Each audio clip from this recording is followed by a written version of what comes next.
today we're going to be talking about making the change to Sage HRMS 2015. My presumption anyway is that for most of you, this is a change that's coming from Abra Suite. So we're going to specifically be talking about some of the differences between those two products and the migration between them. I want to start by saying that this is not a how-to session, but we will be talking about some important technology issues. There's certainly for folks who have had Abra Suite for a number of years, you know that the updates that we have seen, those are usually pretty easy to do.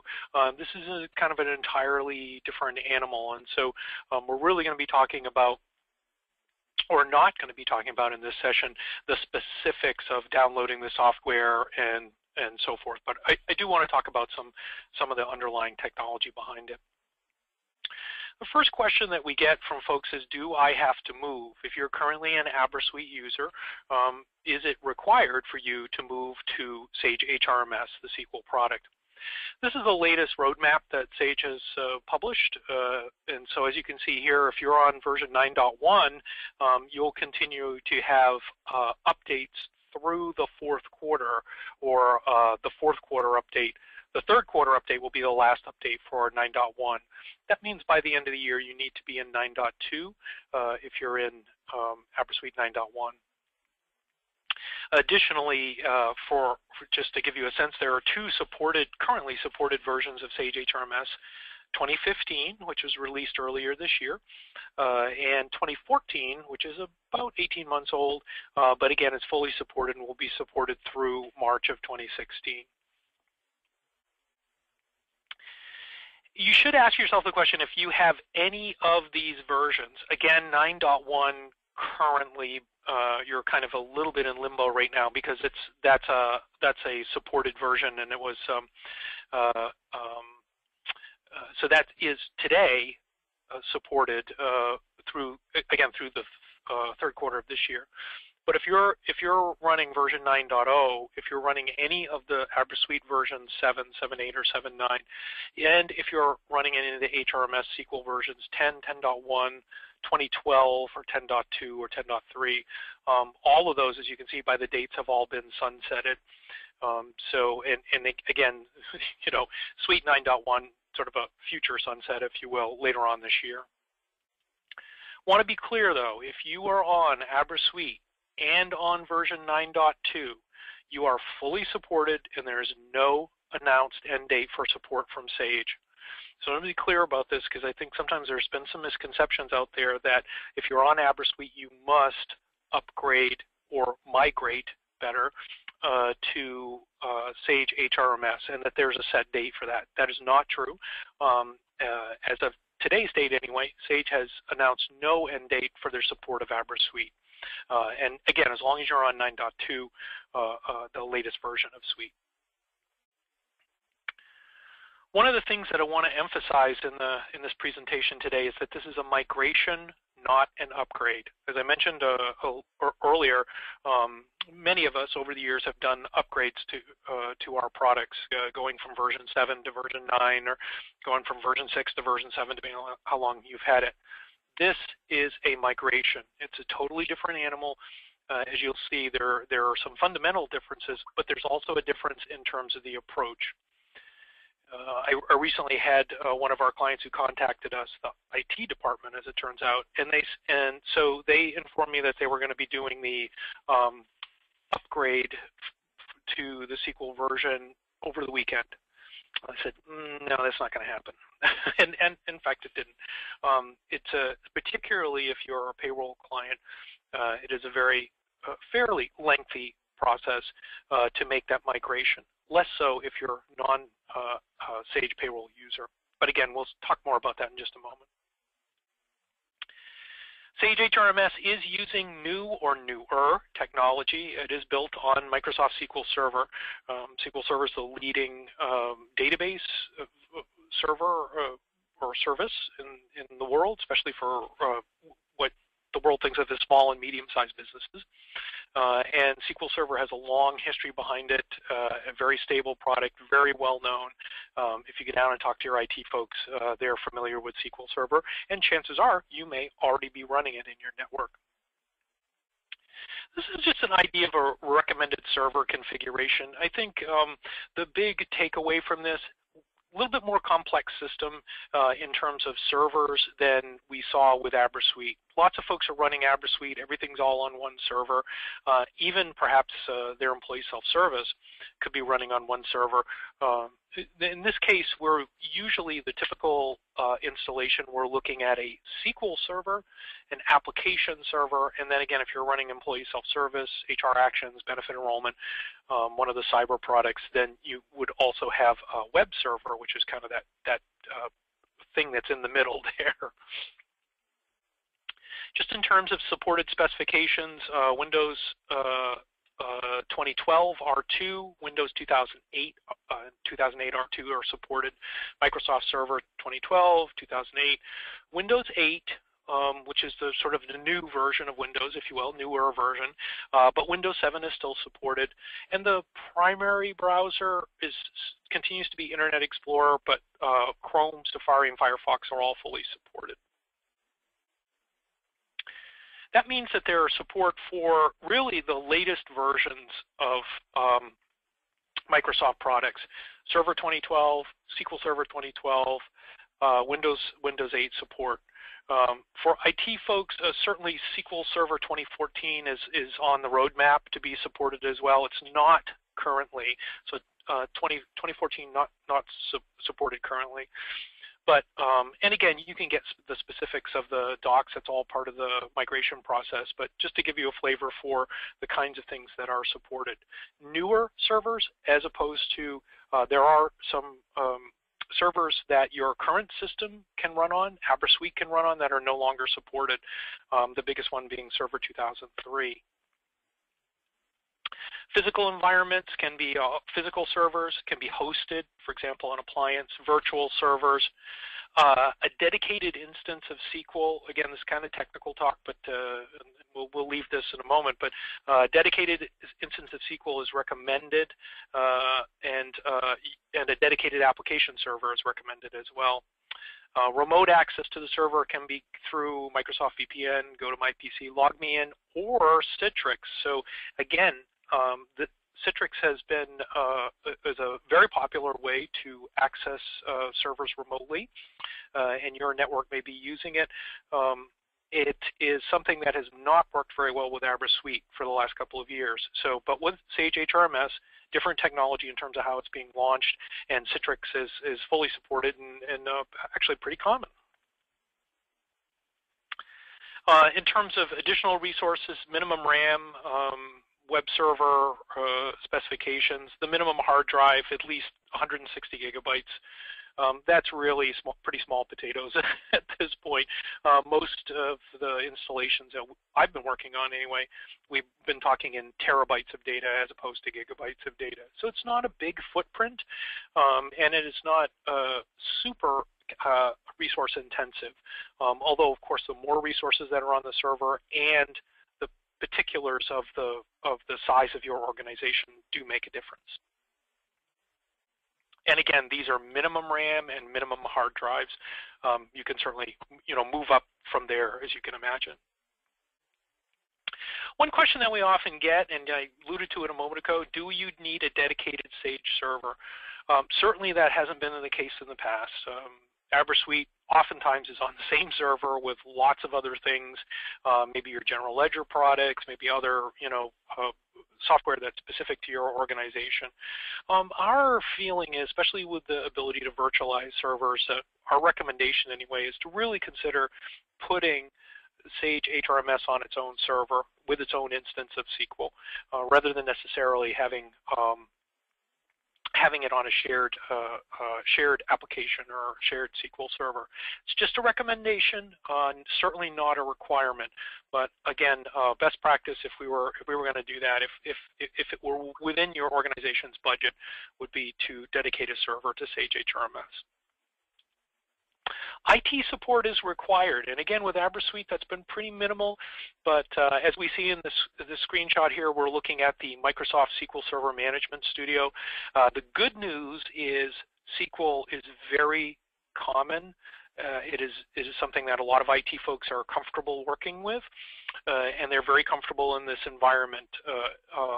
The flip side of that, I guess, though, is there is, I think, more reliance on IT in terms of supporting things like doing backups of the databases.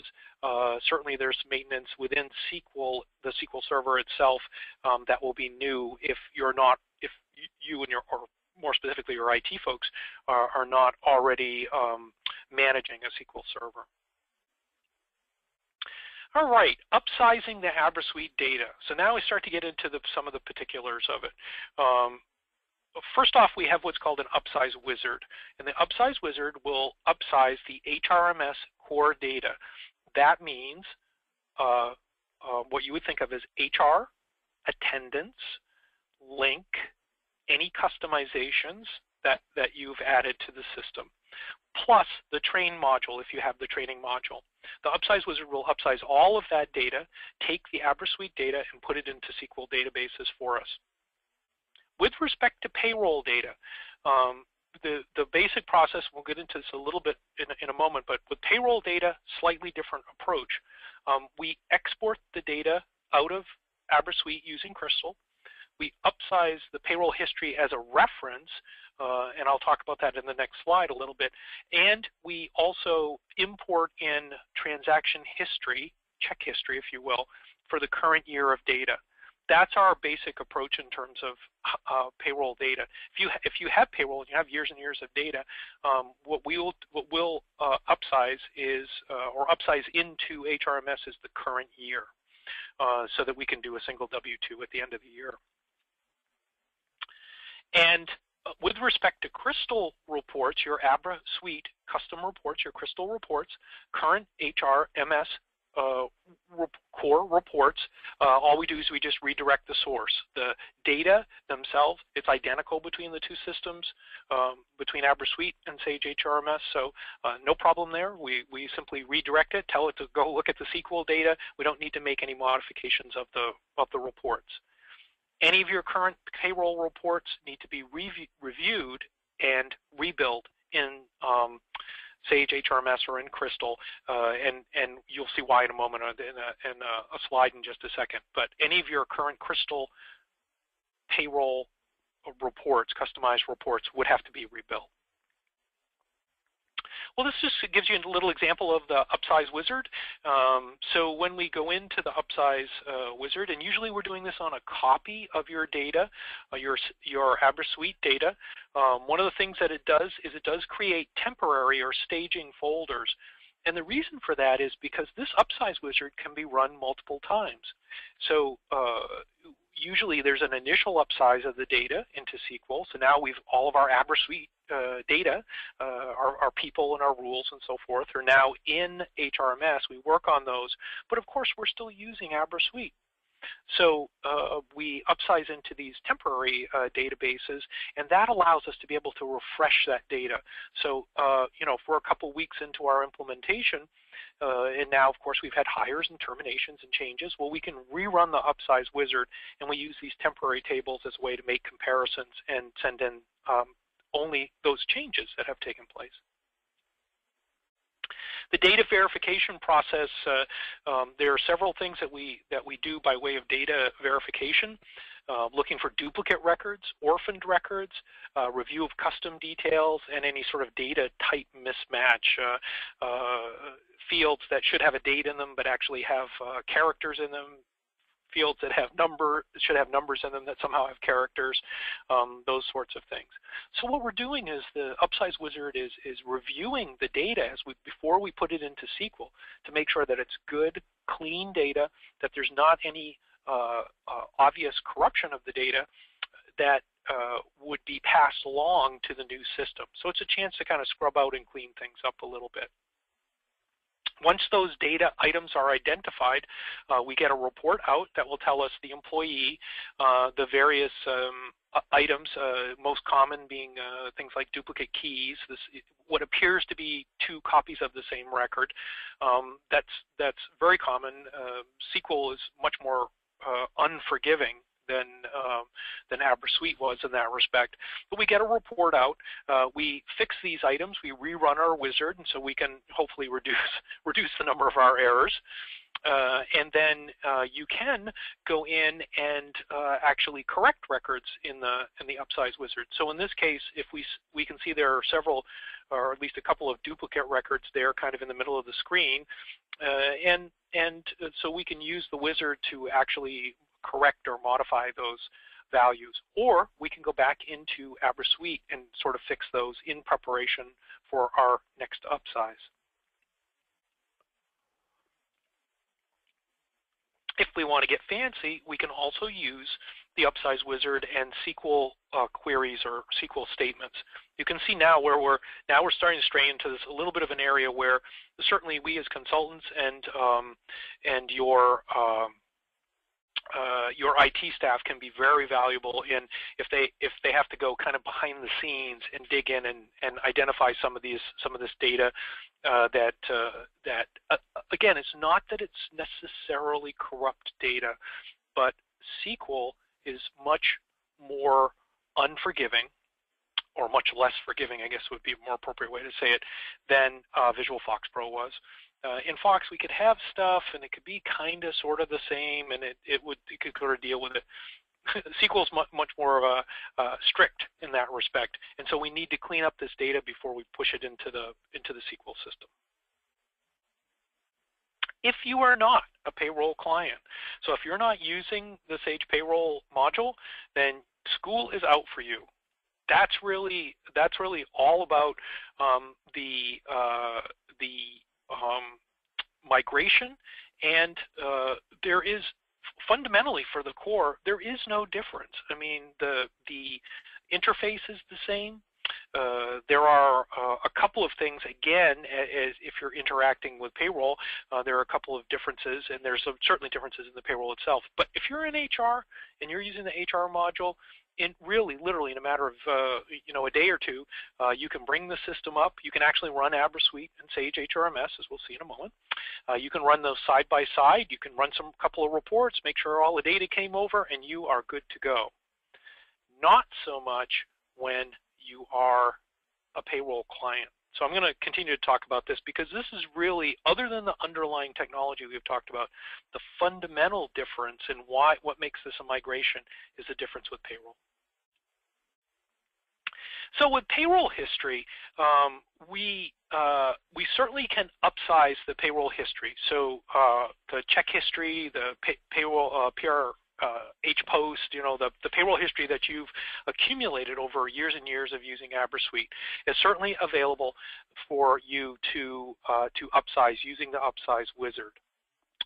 However, and we have a choice of where we put that data and also when we move those payroll tables over. One thing to understand in terms of the structure is all of what you would think of as the HR data all goes into a table called _live. And that's true no matter how many companies you have. So if you have multiple employers in Abra Suite or in HRMS, all of their data continues to all go in one big database. So HR personnel, your master data, all that stuff goes in one place. And then as you have, depending on how many payroll employers you have, you'll have one or more additional databases, and that's represented here by the XXX, YYY, ZZZ. And again, it depends on how many companies you have in Abra Suite. Certainly, you'll have presumably at least one, possibly more than that. And those are all connected with HRMS Live, so they all interact with it, but they are all separate to each other. You notice there's no connections between any of those payrolls. I have a bit more to say about that before we're done, but in fact, they're totally separate databases. But you'll also notice off to the left, we've got what I called Sage HRMS_archive. That's where our Abra Suite data went. So we do not, when we upsize that Abra Suite payroll data, we put that into a separate database. It is not connected to your current data, and it's not connected to any of your payroll databases. And without getting too much into the particulars of why we do that, we found that this has been our best experience for a number of reasons. Best policy is to separate out that payroll data. We put it in a separate database, and then we write crystal reports to report off it. But notice that there's no connection there between any of the new system, the Sage HRMS system, sort of represented by the top. Converting payroll data, as I mentioned a moment ago, we use crystal reports first to convert the data. Then we export it to Excel. Then we import it back into Sage HRMS, the payroll module. And that includes direct deposit information, taxes, garnishments, current year transactions. Again, think of current year check history. Obviously, all the employee indicative data, their name, their address, social security number, organizational levels, job history, all that stuff, that all went up into the system with the regular Upsize. But with this payroll data, we don't want to have to be in a situation where we're having to recreate, for example, all of the direct deposit setup. So we can export that out of Suite using Crystal. We'll import it back in. Same with tax setup, garnishments, and like I said, current year transactions. As I said a moment ago, you can run both versions side by side. You can run them both at the same time on the same machine, which is great. You can do a side-by-side comparison. In this slide, we see a couple of things. Abra Suite is on our left. Sage HRMS is on our right. They look identical. In terms of navigation tools, they are identical. The two of them both use the same interface. The only thing that I tell folks is you want to be cautious when you're running them both at the same time on the same machine. You don't want to run a report in Abra Suite and then also try to run the same report in HRMS at the same time. I mean, they can kind of bump into each other once in a while. And on an ongoing basis, we do not recommend maintaining Abra Suite. If you decide that you want to have Abra Suite, we should really have a separate conversation about that if you want to keep Abra Suite up. But at the very least, if for some reason you want to keep Abra Suite, then our recommendation is put that over on a totally separate machine, get an old laptop or something, and put Abra Suite on that a laptop. So on an ongoing, while you're making comparisons, run the two of them together. But then after that, you should uninstall the Abra Suite client once you kind of get into production. Okay, so what is the difference between the two? Well, I look at it this way. If you think about Abra Suite payroll and you think about the check history, okay, here's how Abra Suite works, just as a sort of a little reminder. Abra Suite accumulates into buckets of data. They include earnings, taxes, and deductions. They include a separate bucket, a database table, quarter end, and there's a separate year-end W-2 buckets. So each time a payroll is processed, data flows into earnings, taxes, and deductions, into quarter end, and into year end. The problem with that, and that makes it sound more elegant than it actually is, when I say data flows, data is copied from table to table. So there's mathematical processes that take place to accumulate the month to date, quarter to date, year to date, and then it's copied into the quarter to date, which is copied into the W-2s, totaled and copied into the W-2s. So during this copying process, you can have data that's lost. It is also time sensitive. So as payroll processors know, you have to, at the end of the quarter, at the end of the year, these processes have to take place in sequence. You can't, for example, start a new payroll at the end of a quarter until you've closed, or at least done some sort of trial close of the previous quarter. And the reason for that is because of these accumulators, these buckets of data that are being accumulated. And so in order for them to flow properly, if you will, down my metaphorical hill here, then they have to empty the buckets and to prepare them for the next quarter or the next year or the next month or even the next pay period. So that's how Abra Suite works, and there are lots of historical advantages for that. Well, let's take a look at Sage HRMS. Basically, in Sage HRMS, you have a time card, and those are some tables of information. From the time card, you have, once you process the payroll, you have payroll reports. Thinking of checks as a report, if you will. And of course, you have year-end reporting at the end of the year. The difference, they're all coming from the same transaction record. So unlike our previous slide where data was being accumulated from place to place, Sage HRMS uses essentially the same transaction, the same bit of detail, goes through the time card, goes into the payroll register, which we'll see in a moment, goes into the W-2s at the end of the year. It's all based on essentially the same transaction record. There's no copying and accumulating into buckets, if you will. And inherent with that accumulation is, of course, the ability for data to get corrupt, to not copy properly, either because of some corruption in the software or because of end user, somebody makes a mistake, they process a payroll. I mean, we've all had that experience, of course. The other nice part about this is because these transactions are essentially based on the check date and the pay period end date and the transaction date itself, then we're not tied to a specific calendar or time. They are more point in time like than we could ever do with Abra Suite, because it's all the individual transactions of your check. It's not something that's just getting rolled up into a bucket that can't be sort of unrolled if you need to do some reporting or analysis. Okay, so what else is different? Well, three of the most popular, one of which we've just mentioned, quarter close process. Everybody's got to stop so we can process the quarter close. Optimize and reform. For some folks, larger clients or for folks who have more employees, you may be optimizing and reforming every day. Certainly, even if you're doing it every week, that's how everybody get out of Abra Suite so we can optimize and reform. And then the third item, HR lockout during payroll.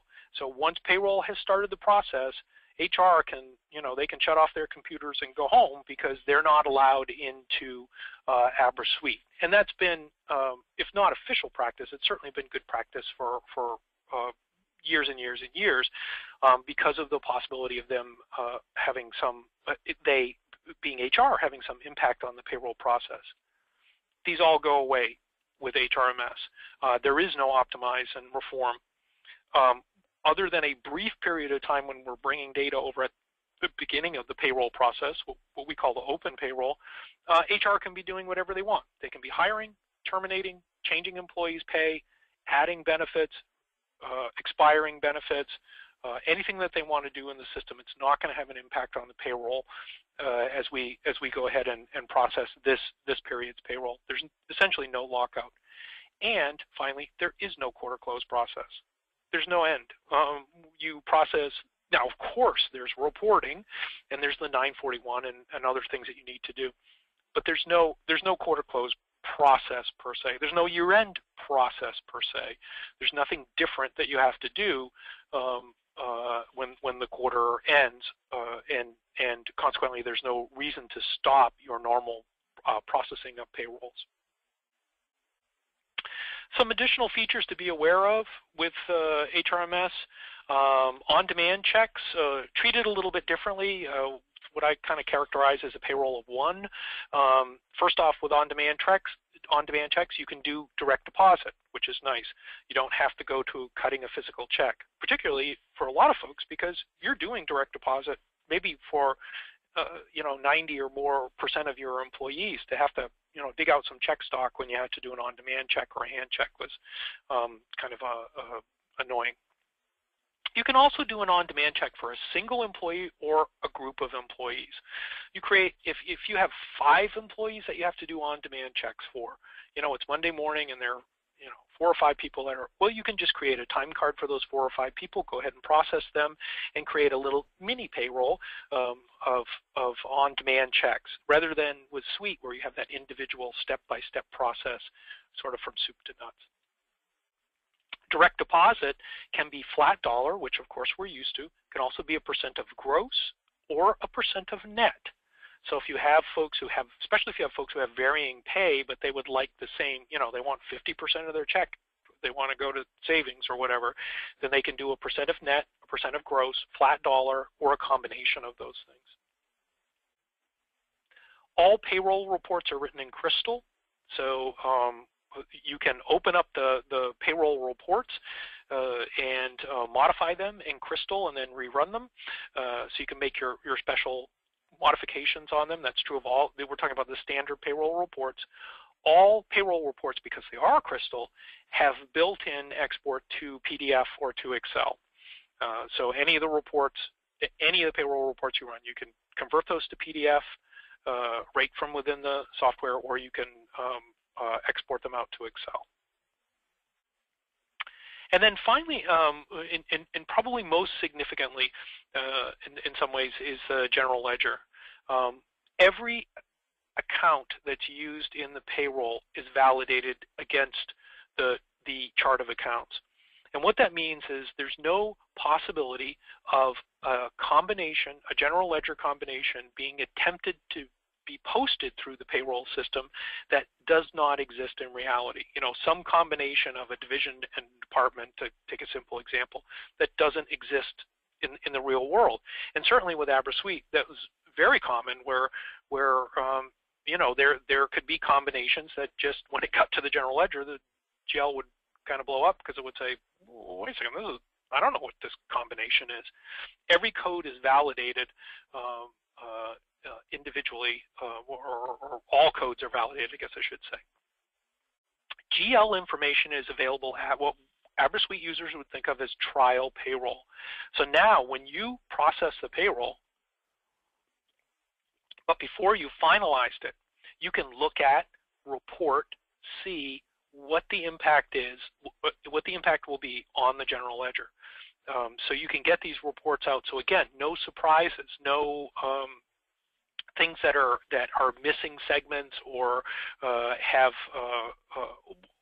also you can use that for balancing purposes, so you can see if your expenses and liabilities are balancing out. So that GL information is available at trial. As a matter of fact, GL information is available on the time card. So if you are entering in time for an employee, or you've imported in time for an employee, or some expense, and you need to modify on a one-off basis the ultimate GL, where that's going to land on the GL, you can actually do that on the time card. We're going to see that in the next couple of slides. First off, during the payroll process. So what I have here is the typical, probably the two most common reports that Abra Suite users use to balance their payroll: the check direct deposit register and the gross to net summary. So again, we're in trial payroll, if you will, putting that in Abra Suite terms, or in HRMS terms, we have processed the payroll. Well, okay, let's look at the equivalent report from the same period. Let's look at the equivalent report in HRMS. This is something called the payroll register. Again, remember, this is a Crystal report. This can be modified. In fact, we have some standard modifications that we've done on the report to add some additional information to it. But there's a lot, in other words, there's a lot of information on this. But when I'm looking at this report, first off, I can see all of the employee deductions, earnings, and taxes. No big deal there. We could see that on the check direct deposit register. But same thing kind of applies here, of course. Additionally, however, now we can see the general ledger liability and expense accounts. We can see the wage basis. Notice that we're seeing the wage basis for each of the taxes. And we can see not only the employee deduction amount, but we can also see the multiplier or effect of that. So for example, the 401k, we would see the percentage over in that rate amount percent column. So we're really able to see lots of detail now that we could not see before. And the third element that we see on this register is now we're seeing the employer portion. So not only can I report on, observe, troubleshoot through the employee portion, I can also see the employer portion. I can see that my taxes are based on, in this example, I can see that my taxes are based on the same wage base, so no differences there. I can see the employer portions for the various benefits. So lots of analysis, and as you can see, I can also see the general ledger impact. Where is this stuff going to land on the GL? Now, I haven't finalized this payroll yet. I can go back. If I can go back, perhaps this employee's wages are not posted to the correct location. I can go back and change that, reprocess the payroll for him or her, her in this case, and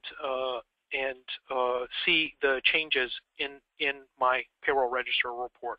A very powerful tool for making sure that what comes out of the payroll at the end is good, usable data for general ledger.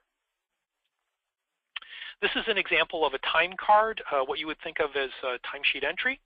And again, on the time card, we're seeing wages for this employee of a couple of different types, regular and vacation, and we're seeing the expenses where this is, again, what are the expense accounts that these wages are going to get posted against.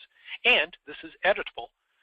We can add, change, modify these expenses here on the time card, right alongside the our regular information that's here. And as long as what we want to use is part of that universe of chart of accounts, then we can add it here, either key it in, select it from a drop-down, or of course we could have imported it as well.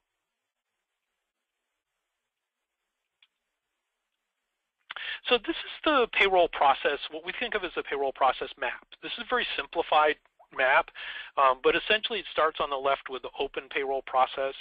That's where we pull over the latest changes from HR that we're going to use to process this payroll. Then we go into importing in timesheets, distributing earnings, the time card list, which you would think of as timesheet entry. That's where we either create or edit the time cards or the individual time cards for employees. Employees can have more than one time card. The system is designed so that essentially when you have employees who do not have a time card, you can have employees on an employee by employee basis who are what we would in Abra Suite have thought of as auto timesheet.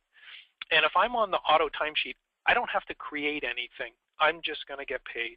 I'm either going to get paid my regular pay, I'm going to get paid any bonuses that I've selected for frequency, but I don't have to do anything special. I don't even have to go through the motions of an automatic timesheet. If, however, I create a timesheet, I can go in and modify. So if I have standard hours, but now I'm doing something a little bit different, maybe taking vacation instead of regular hours, then you could produce a timesheet for that individual and override their standards, if they will. The next step is to calculate the payroll, which, again, the equivalent of what we think of as a trial payroll.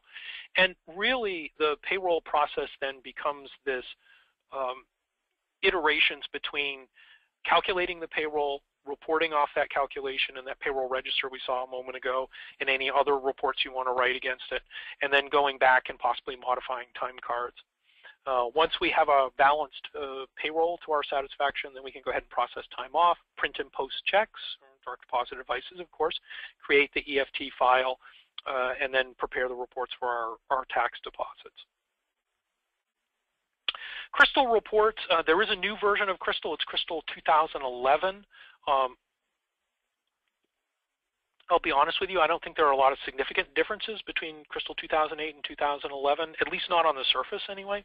But it is certainly very, very similar, and certainly a change from if you are using the older versions of Crystal, like Crystal 10, if you may still be using those. Crystal 2011 is, again, more like 2008, but quite a step away from previous versions of Crystal. For the core, as I mentioned earlier, same tables, same fields, HR time off training, custom screens. Those are all exactly the same. You can use the pre-built Crystal reports. You can use your old Crystal reports from Abra Suite, repoint them. All payroll reports have to be recreated.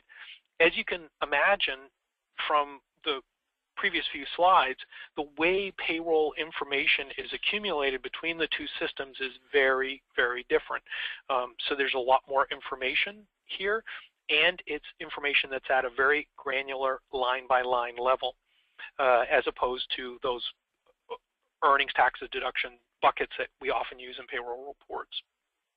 Payroll reports require access to SQL, so you need a SQL username and password to be set up to be able to read data this is for your Crystal, your custom Crystal payroll reports. And that's a little bit different too, but again, not a big deal to add a user that you can use to create your reports. And once you've embedded the username and password in a Crystal report, then you can go ahead and run it whenever. But it is a little bit different than what you're accustomed to even with HR versus payroll Crystal reports. There are a few changes to be aware of. 1, Atrix tax filing service is required for any electronic reports. And what that means is if you can print a report and submit it on paper, you're fine. You can do that. You're still using Atrix to do that, but there's no additional cost to it. If you file an electronic, for example, unemployment wages, state unemployment wages, the electronic version of the W-2, any other reports that you file that are electronic in nature, you have to use Atrix for the Atrix tax filing service, and there is a fee involved with that. And there's lots of breakdowns. You can buy you can do it a la carte and just pay for the reports that you use. You can buy a collection of reports, and you can do everything from electronic new hire reporting to electronic W-2s to state and federal tax filing reports. And what the tax filing service Atrix does, it does not actually pay.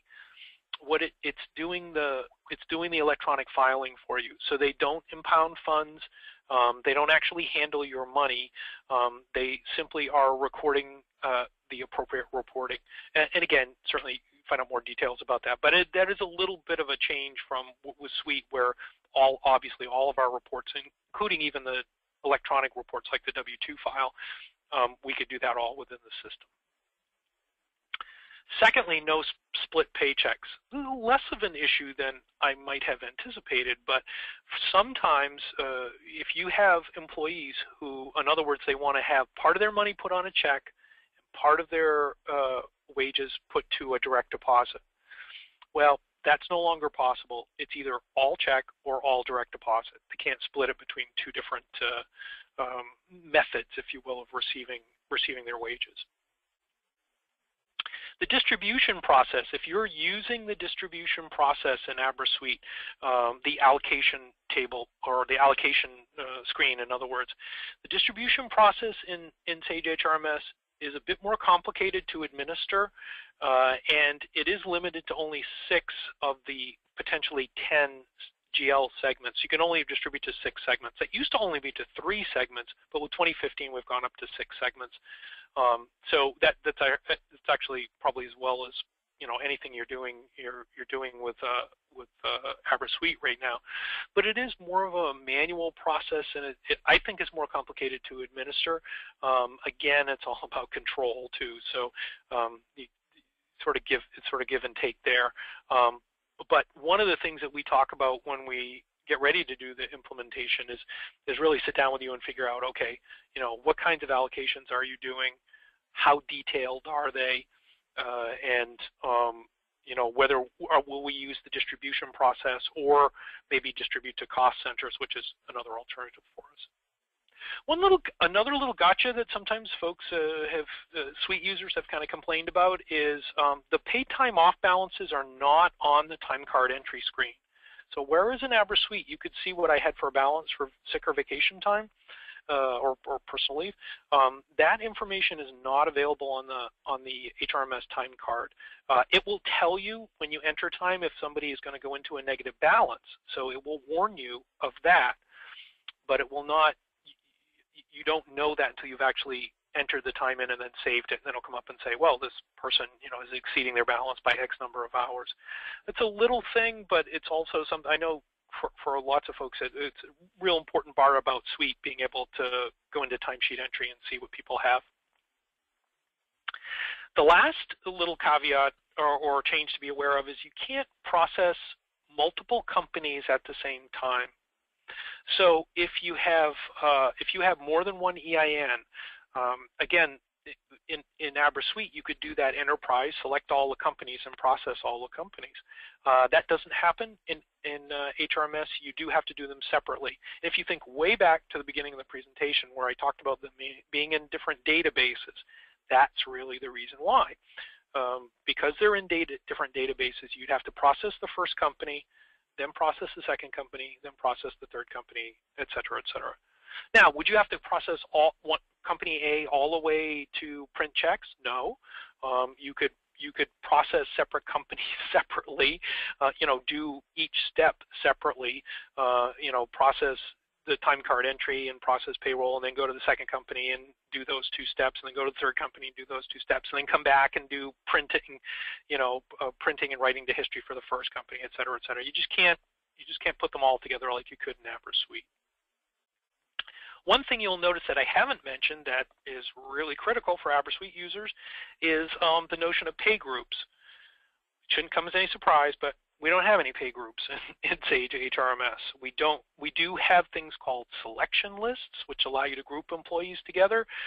We have pay frequencies, so there are lots of alternatives to what typically people use pay groups for.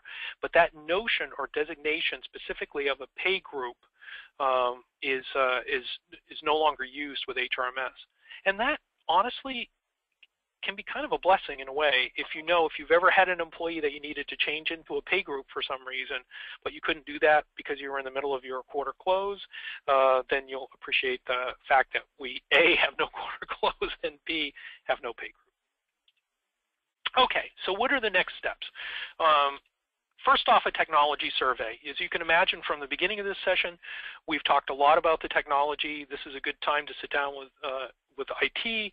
There may be hardware purchases as well as software purchases as part of this migration. So we definitely want to look at the technology and make sure we're at the latest and greatest. The second is a review of Abra Suite. So we sit down with you and go through your Abra Suite system so that we both understand the reasons and rationales for how benefits are set up, how you're doing your allocation, how the system is set up generally, what organizational levels are you using, and why are you using them, and is there a relationship between HR and payroll? In some ways we're really starting with a clean slate, and so a lot of times in Abra Suite, we've done things because that's how we had to do them. And now's the time to really step back and say, okay, if we didn't have to do it that way, would we still do it? So a review and analysis of how you're doing Suite, because that Abra Suite is still going to be the foundation of your HRMS system when all is said and done. Review of third-party apps, and kind of along with that, where is time coming from? Do you have a time and attendance program? Let's make sure that we can be compatible with that and they can import data into our time cards. Are you doing it by hand? Are you using timesheet edit extensively? Where's employees' time coming from, if it's coming from anywhere at all? And then sort of the other end of the process, what does the GL require? What are you using for general ledger? What kind of requirements do they have for reporting? What are you using to export out with Abra Suite? Are you using Crystal Report? Are you using standard reports? Whatever the case might be. You should plan realistically for a 3 to 6 month implementation. This migration process doesn't happen overnight. This implementation process starts with the upsize that we talked about at the beginning of the session. Great. But that's only the beginning step. As you can see from this, we're rebuilding the payroll. So there are lots of decisions that need to be made about the payroll and how it's set up. There's lots of data that needs to be imported in, all those general ledger and so forth. and we want to do parallels between the two systems because they are different. We want to do parallels between the two systems, and we usually recommend at least 3 parallel payrolls are run to flesh out all of the different permutations or things, again, things that you were doing in Abra Suite that you're going to be doing differently in HRMS. We want to make sure we get the same result in terms of the employee's check, even though we're using different methods to do that. So 3 to 6 months typical implementation time.